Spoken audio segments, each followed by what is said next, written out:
Boa noite, queridos amigos. Uma satisfação estar aqui presente de novo, podendo participar junto com vocês de mais um estudo do Evangelho de Jesus. E nesta noite estaremos procurando analisar o capítulo de número 22, Não separeis o que Deus juntou. E no comecinho do item 1 está assim: E chegaram-se a ele os fariseus, tentando-o e dizendo: É porventura lícito a um homem repudiar a sua mulher por qualquer causa? Ele respondendo lhes disse: Não tendes lido que quem criou o homem desde o princípio os fez macho e fêmea? E disse: Por isso deixará o homem pai e mãe, e ajuntar-se-á com sua mulher, e serão dois numa só carne. Assim que já não são dois, mas uma só carne. Não separe logo o homem o que Deus ajuntou. Nesta passagem, nós podemos observar que, mais uma vez, os fariseus procuram provocar Jesus quanto àquilo que está escrito nas Escrituras. E querem colher de Jesus a sua opinião quanto à questão da indissolubilidade do casamento. A lei mosaica já previa a separação,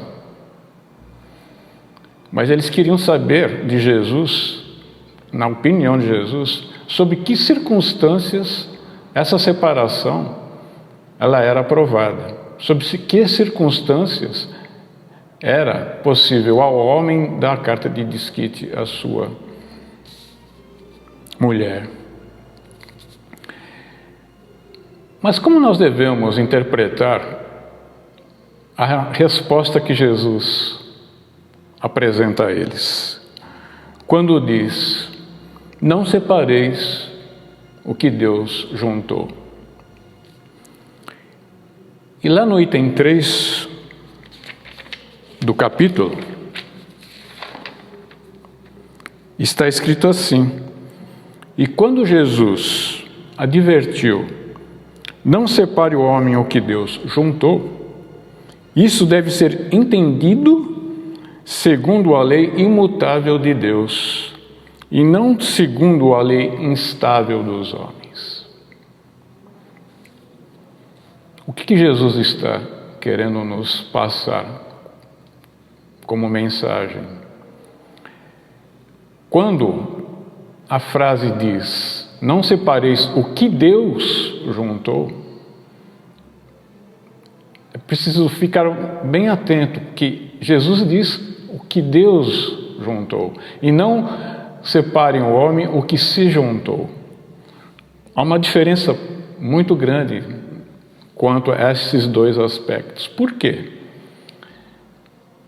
Porque Deus, as leis divinas, nós sabemos que elas são imutáveis. E todas elas têm como base o amor. Então, nós falarmos não separeis o que Deus juntou e falarmos não separeis o que o amor juntou, são formas semelhantes de trazer a conotação, o sentido que Jesus estava querendo apresentar. Diferentemente de se falarmos não separeis o que o homem juntou ou o que se juntou. Porque toda união pautada no amor, ela deve ser perpetuada. Porque o amor é a resposta do equilíbrio. O amor verdadeiro. Já as uniões que são estabelecidas segundo o nosso grau evolutivo, realizadas no sentido das relações sociais, no sentido dos interesses, das paixões exacerbadas. Essas uniões, elas têm uma grande probabilidade de serem instáveis.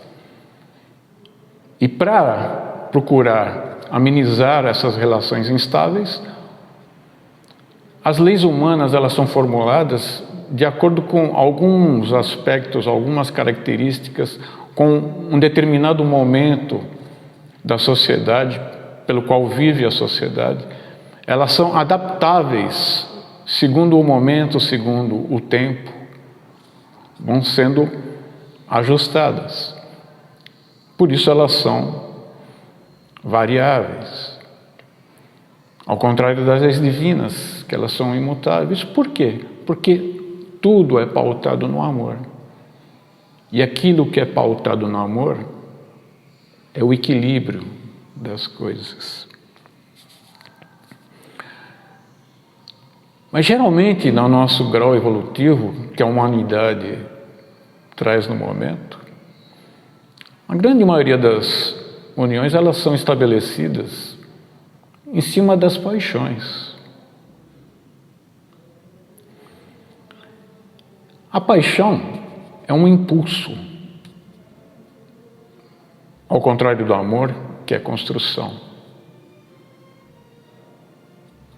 O amor vai sendo estabelecido na medida que a união entre os dois seres vão havendo concessões. Já a paixão, por ser impulsivo, geralmente leva a um certo desequilíbrio das situações. Por isso que nós podemos dizer que há um certo engano naquela frase quando a gente diz, né? Foi um amor à primeira vista. Ora, como o amor é uma construção, para o nosso grau evolutivo, não é muito correto dizer isso. Seria mais correto talvez a gente dizer foi uma paixão à primeira vista. Porque a paixão é impulsiva e é ela que num primeiro momento aproxima os dois seres. Para que depois, ao longo do tempo, do conhecimento, das experiências que vão vivenciando, os dois seres passem ou não a fazer daquela paixão a construção do amor. Eventualmente, que se os dois seres fossem espíritos puros, até estaria correto, né, dizermos que foi um amor à primeira vista, porque um espírito puro traz na sua essência a vivência do amor. Mas no grau evolutivo que trazemos hoje, somos movidos em grande medida pelas paixões, né? E isso que, exatamente por sermos movidos pelas paixões, é que levam uma grande parcela das uniões a serem instáveis e a se dissolverem, né? Há também um outro ponto que é frisado, como diz aqui o item, assim que já não são dois, mas uma só carne. Como que nós podemos interpretar isto? Ora, um homem e uma mulher, de repente, ao se unirem, viram uma só carne? Fica um pouco estranha essa compreensão, mas se olharmos pelo aspecto de que a união de um homem e uma mulher gerarão seus filhos, seu filho, sua filha, estes, na concepção de uma única carne, é produto dos dois seres, então que já não são dois, mas que uma só carne, representado naquela união através de seus filhos. E essa união, ela tem o propósito de fazer com que, das experiências que venham a surgir, que possa se construir um amor entre os cônjuges, e desta união que também possa haver a colaboração para a reencarnação dos seus descendentes, proporcionando, desta forma, a evolução dos seres. A reencarnação tem um aspecto evolutivo. Então, ao mesmo tempo que a união tem o propósito de se conseguir uma construção de amor entre os dois, também proporcionar que aquele ser que vem através da reencarnação possa fazer a sua jornada evolutiva.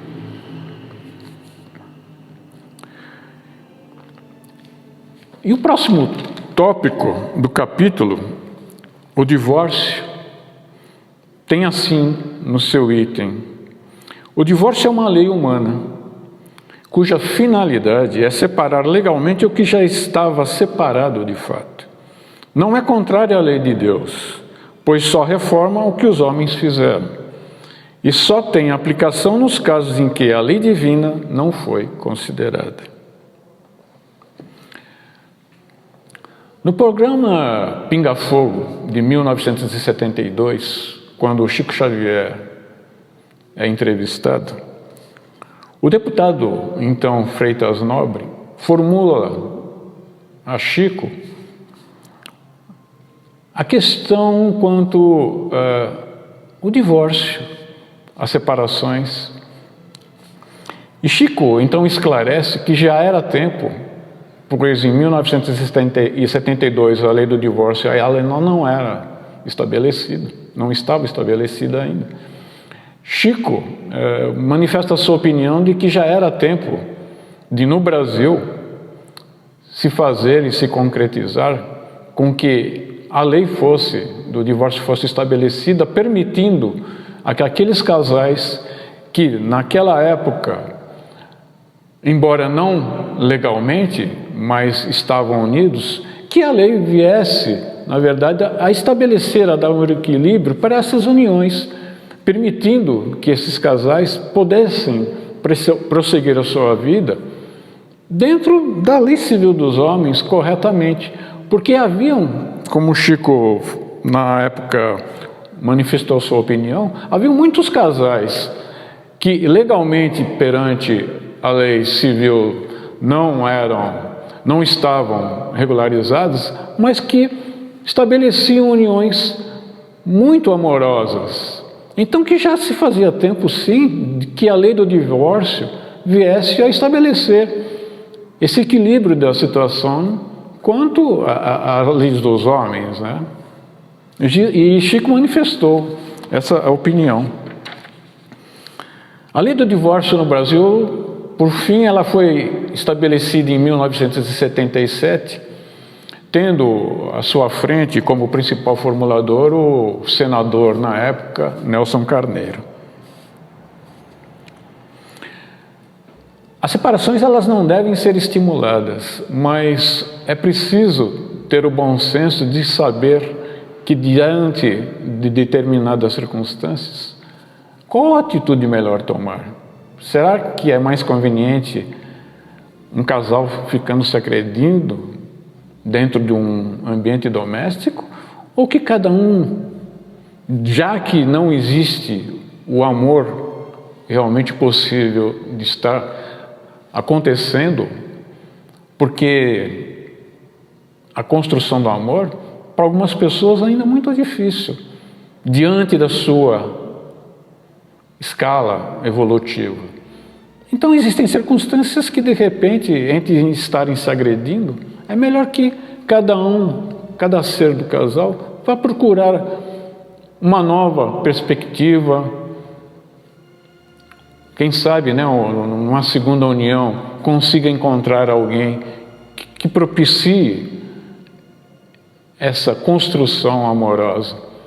Então, que a lei humana possibilite um pouco mais de equilíbrio nessa situação.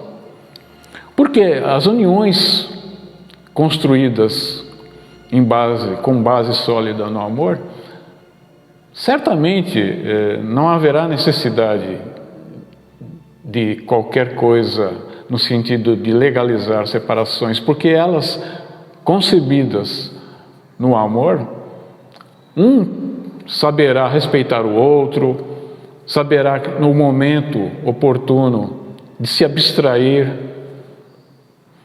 saberá o momento oportuno de conceder, e é isto, essa compreensão, que faz com que casais consigam a sua construção amorosa. Quando a maioria da humanidade tiver já nas suas uniões o amor como essência, nós poderemos dizer que a humanidade já está num grau evolutivo adiantado. Torçamos para isso, para que cada vez mais as uniões sejam estáveis, mas nunca deixando de entender que cada um tem o direito a uma nova construção, a uma vida harmoniosa. E que Deus nos inspire sempre nesse propósito do bem e das boas ações tomadas.